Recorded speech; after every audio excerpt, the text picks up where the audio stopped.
अस्सलाम वालेकुम, मेरा नाम फरहान अकील है और इस वीडियो में आपसे बात करूंगा एक ऐसे टॉपिक के ऊपर जो कि आपको सोशल मीडिया के ऊपर दिखता रहता है अगर आप जो है फ्रीलांसिंग के ग्रुप्स के अंदर हैं। और वो ये है कि आपको हर दूसरे तीसरे दिन एक पोस्ट दिखेगी जिसके अंदर बंदा जो है क्लाइंट को कुछ ना कुछ बोल रहा होता है अपने वर्ड्स के अंदर कि क्लाइंट ने ये कर दिया, क्लाइंट ने वो कर दिया, क्लाइंट काम लेके भाग गया, या मैंने डिलीवर करा था, काम बिल्कुल फिट था लेकिन क्लाइंट पे नहीं कर रहा, या क्लाइंट ने पैसे वापसी की रिक्वेस्ट डाल दी है फाइवर के ऊपर या वो अपवर के ऊपर उसने डिस्प्यूट फाइल कर दिया। तो हम लोग इस चीज़ के ऊपर बात करेंगे और मैं आपको ये नहीं बताऊंगा कि आपको डिस्प्यूट सॉल्व किस तरीके से करना है, सही है। वो उसके लिए जो ना वो आप देखो कुछ ईमेल्स हैं, वो आपको उसको सेंड करो अपवर्क को, मतलब जिस तरीके से भी है। मैं आप लोगों को ये बताऊंगा कि आपका जो प्रोजेक्ट है उस पॉइंट तक पहुंचे ही ना, उसकी क्या टिप्स हैं, ठीक है। मैंने अपने एक्सपीरियंस में देखा है यहाँ पे स्पेशली इंडिया पाकिस्तान हमारा जो माइंड सेट है वो थोड़ा सा चेंज है, ठीक है। और थोड़ी सी चीज़ें हैं कि हम लोगों को खुद अपने एंड से थोड़ा सा अपना पे काम करने की ज़रूरत है। तो शुरू करते हैं।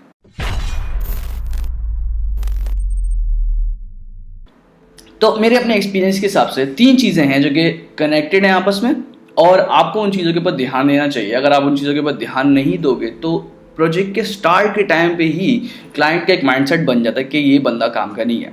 सबसे पहली चीज़ आती है कम्युनिकेशन और क्लियर कम्युनिकेशन। क्लियर कम्युनिकेशन का मतलब क्या है? क्लाइंट ने आपको कोई रिक्वायरमेंट दी है और आपने उसको जो है ना फट से हाँ बोल दिया, भाई नहीं करो ये, ठीक है, नहीं करो।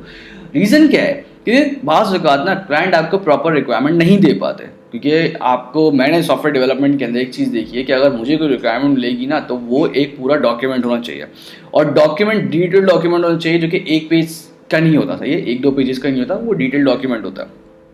अब क्लाइंट ने अगर मुझे फॉर एग्जांपल एक सिर्फ ये बोला कि यार मुझे एक वेबसाइट बनवानी है, ई-कॉमर्स वेबसाइट बनवानी है, और मैंने उसको हाँ बोल दिया सिर्फ इस चक्कर में कि यार मैं पहले रिस्पॉन्ड करूंगा तो क्लाइंट से मुझसे बात कर लेगा। हो सकता है क्लाइंट आपसे बात कर ले, लेकिन अगर आपने उसको, क्योंकि जाहिर सी बात है वो रिक्वायरमेंट के साथ पैसे भी देगा ना, अगर आपने उसको बगैर स्टडी करे आपने उसको हाँ बोल दिया ना, और उसके बाद जाहिर सी बात है आप जब प्रोजेक्ट स्टार्ट हुआ आप उस टाइम पे उससे सवाल करना शुरू करोगे, उस टाइम पे ना क्लाइंट का इंप्रेशन आ जाएगा कि यार इस बंदे ने ना मेरी चीज़ स्टडी नहीं करी है, जो कि एक्चुअल में आपने नहीं करी होगी, स्टडी नहीं करी है, और वहाँ से ना आपकी बात ख़राब होना शुरू हो जाएगी। पहला पॉइंट ये है कि अगर आपकी कम्युनिकेशन क्लियर नहीं है, आपने रिक्वायरमेंट समझी नहीं है हाँ करने से पहले, वहाँ पर आपको मसला होगा। अब इसी से कनेक्टेड सेकंड चीज़ है वो है प्राइस। प्राइस का मतलब ये है कि जब आप प्रोजेक्ट फाइनलाइज कर रहे हो, प्रोजेक्ट करना शुरू करने से पहले जब आप डिस्कस करोगे, आपने कम्युनिकेशन क्लियर नहीं करी, ऐसी बात है आपका प्राइस आप सेट नहीं कर पाओगे, क्योंकि आपकी इंटरनल टाइमलाइन जो आपने अपने लिए सेट करी होती है आपको उसका आइडिया नहीं होगा।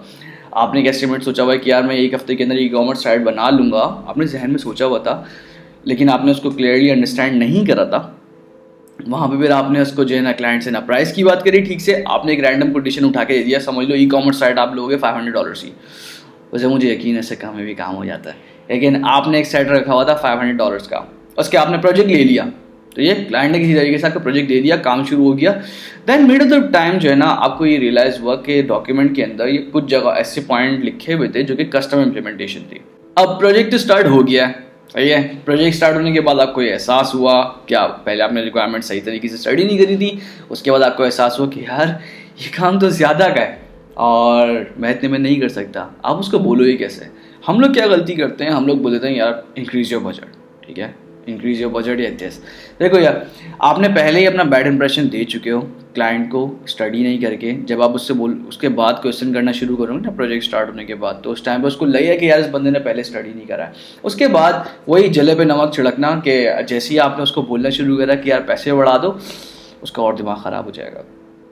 हम लोग, इसका तरीका क्या है? ऐसी बात है, जब पैसे बढ़ाने की बात करोगे ना तो बात ख़राब होगी ही, लेकिन आपको कितने % बात ख़राब करनी है इसका भी वे है। हम लोग क्या करते हैं, हम लोग मुंह फाड़ के बोल देते हैं कि यार इंक्रीज योर बजट, यार मैं इतने में काम नहीं कर सकता, आपको पैसे बढ़ाने पड़ेंगे, रिक्वेस्ट कर लो, ठीक है। मैं ये करता हूँ, अगर मुझसे भी ये वाली हो गई है, अगर मैंने भी ये वाली हरकत कर ली है जो कि करी है, सही है, अगर मुझसे ये वाली हरकत होती है तो मैं क्या करता हूँ, मैं उसको बोलता हूँ कि यार आपने रिक्वायरमेंट्स थोड़ी सी और एलैबोरेट करी हैं and I think that the budget needs to be revised, ठीक है। दोनों में बहुत फ़र्क है। अल्टीमेटली मैं यही बोल रहा हूँ कि अल्लाह के बंदे पैसे बढ़ा दो, ठीक है, मैं अल्टीमेटली यही बोल रहा हूँ, लेकिन इसका तरीका है, आप पोलाइट वे में बोलो।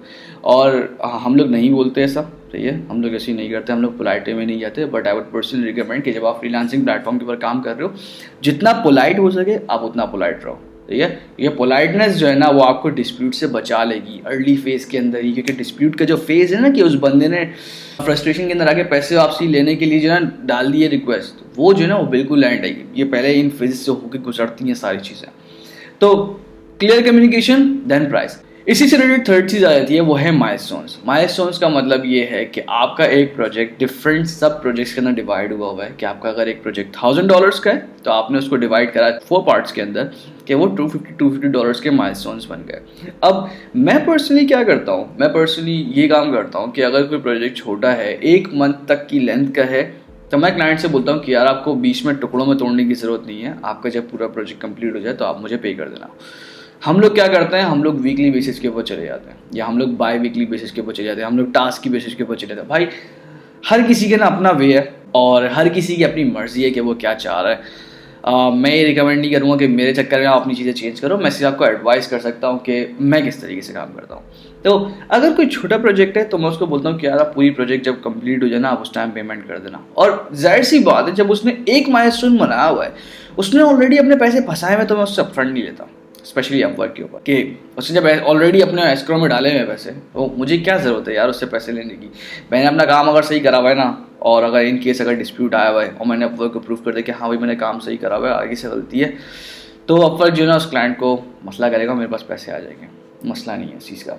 तो मैं पर्सनली ये करता हूँ, छोटा प्रोजेक्ट है मैं उसको एक ही माइलस्टोन के रखता हूँ, क्लाइंट को बोलता हूँ कि यार जब आपने काम कंप्लीट हो जाए उस टाइम पे कर देना।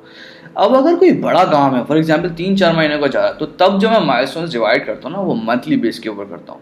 मैं छोटे छोटे टुकड़ों में नहीं लेके जाता कि यार उसको बोलता हूँ हर हफ्ते मुझे कुछ पे कर देना, हर 10 दिन बाद कुछ पे कर देना, या मैं मॉड्यूल्स में डिवाइड कर लेता हूँ।